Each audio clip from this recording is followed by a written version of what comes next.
एक समय की बात है, एक गांव में एक गरीब व्यक्ति रामू रहता था। रामू एक गरीब व्यक्ति था तो इसीलिए उसकी आई चलाई ही चलती थी।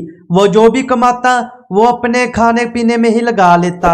रामू का एक भाई भी था, शंभू। शंभू घर बार से बहुत ही अच्छा था।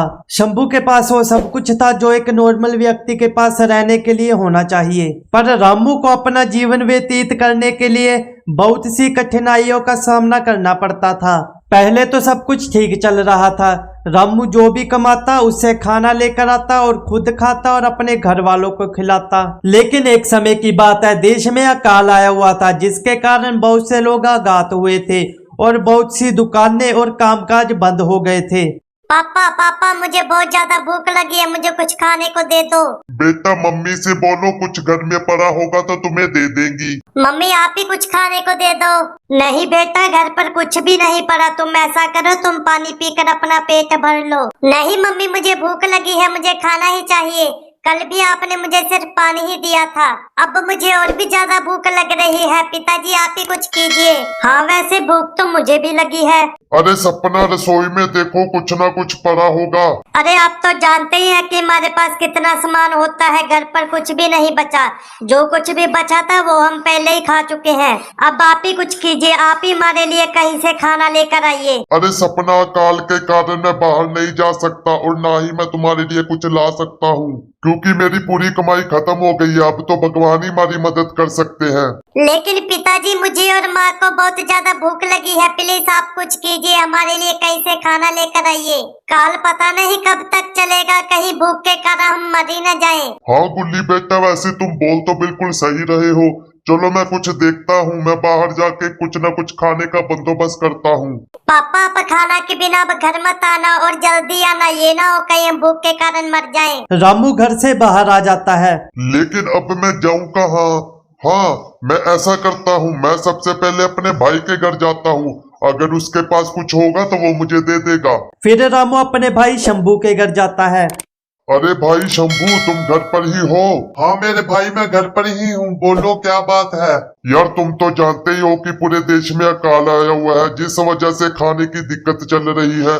क्या तुम्हारे पास कुछ खाने को है? मैंने अपने बेटे और अपनी घरवाली को खिलाना है।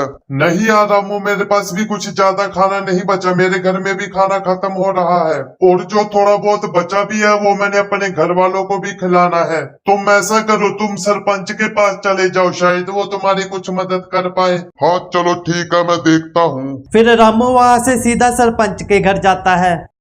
राधे राधे सरपंच जी।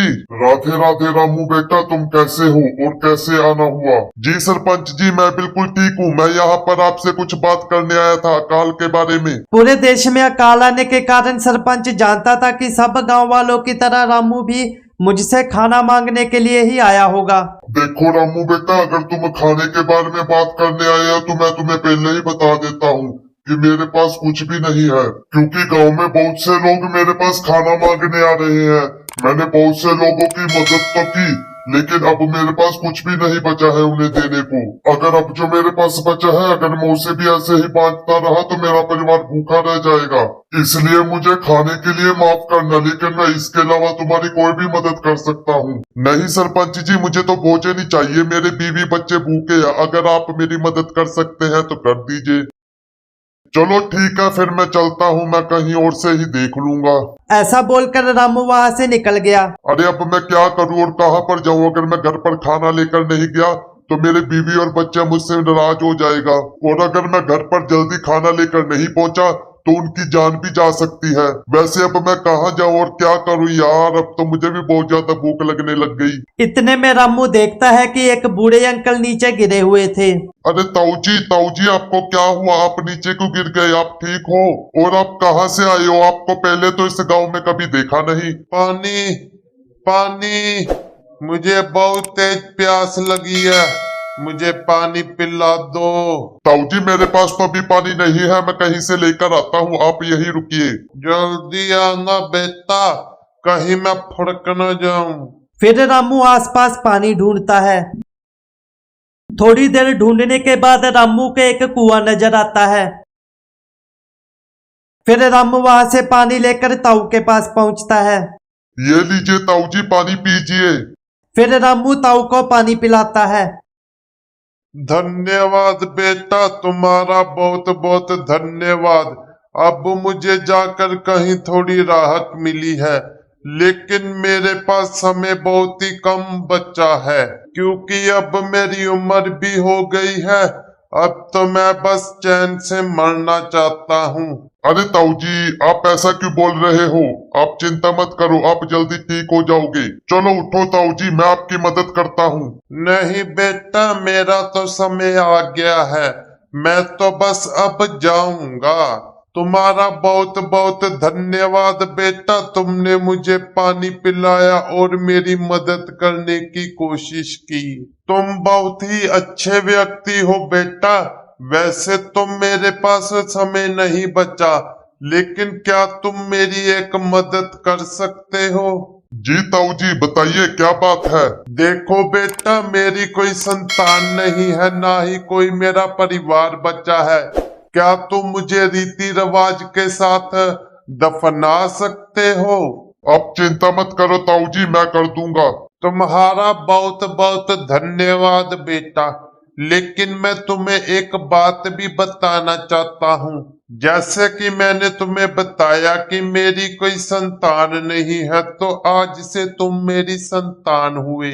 आज से जो भी मेरा है वो सब तुम्हारा हुआ। आपने मुझे अपना बेटा कहा है, अब मुझे आपसे कुछ भी नहीं चाहिए। वैसे बेटा, मेरे पास तुम्हें देने को कुछ ज्यादा चीज है तो नहीं, लेकिन एक ऐसी चीज है जो तुम्हारे बहुत काम आएगी। और हाँ, इस काल से तुम्हें बचने के लिए तुम्हारी बहुत ज्यादा मदद भी करेगी। वो तुम्हारे बहुत काम आएगा, तुम्हारे क्या इस पूरे देश के काम आएगा।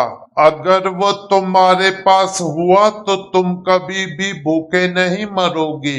ऐसी क्या चीज है जो मेरी और पूरे गांव वालों की और यहाँ तक कि पूरे देश की मदद कर सकती है? दक्षिण की ओर एक गांडू जंगल में, वहां की एक पुरियाना नामक गुफा में एक घड़ा रखा है। यह घड़ा एक जादुई घड़ा है। तुम इससे कुछ भी मांगो वो तुम्हें मिल जाएगा, और अगर तुम उसे बंद करना चाहते हो तो तुम्हें कहना होगा बस करो भाई, फिर वो बंद हो जाएगा। तुम उससे कुछ भी मांग सकते हो, कुछ भी। और हाँ, कभी भी उसे किसी के गलत हाथों में मत जाने देना। और हाँ, एक बात और, अगर तुम इससे बुरी चीजें मांगने लगे और गलती यूज करने लगे तो ये खुद ब खुद गायब हो जाएगा, और खुद ब खुद जरूरतमंद व्यक्ति के पास ये पहुंच जाएगा।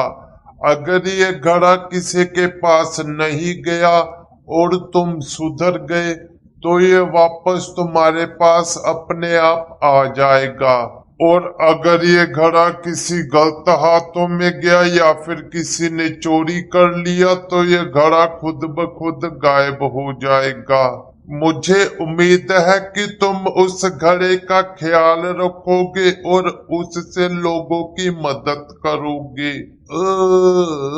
ऐसा बोलते बोलते ताऊ जी मर जाते हैं। अरे ताऊ ताऊ, आप उठिए उठिए। अरे अरे अरे, मैंने तो आपका नाम तक भी नहीं पूछा।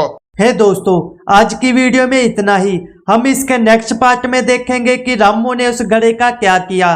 क्या रामू ने घड़े को लेकर लालच किया, या फिर घड़े का ख्याल नहीं रखा, या फिर ऐसा कोई घड़ा था ही नहीं। ये सब हम देखेंगे इसके नेक्स्ट पार्ट में। तब तक आप मुझे ये बताएं कि आपको ये वीडियो कैसी लगी और आपको किस तरह की वीडियोस देखना पसंद है।